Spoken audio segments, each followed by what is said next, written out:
எங்களுக்கு தெரியும் எப்படி ரத்து பண்ணணும்னு, நமக்கு தலைவருக்கு தெரியும்.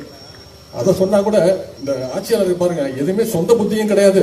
நம்ம கிட்ட கேட்கறாங்க, அது எப்படி பண்ணணும் சொல்லுங்க, அந்த ரகசியத்தை சொல்லுங்க, ரகசியத்தை சொல்லுங்க.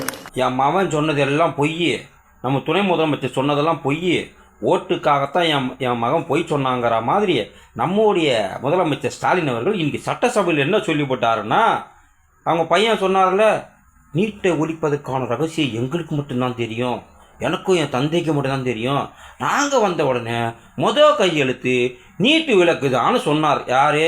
அப்போ உதயநிதி சொன்னாரா?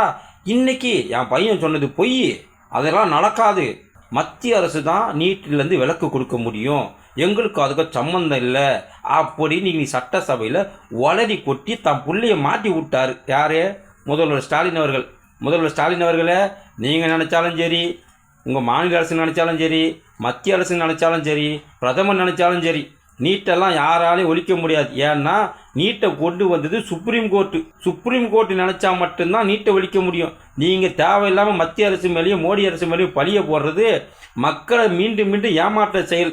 எப்படி நீட்டு ரகசியம்னு ஒன்று சொன்னீங்களோ அதே போல் இது மத்திய அரசு தான் செய்ய முடியுங்கிறதும் மகா பொய். இது சுப்ரீம் கோர்ட்டு மட்டும்தான் செய்ய முடியும், வேறு யாராலையும் நீட்டை ஒழிக்க முடியாது. நீட்டு நல்லது நல்லது நல்லது.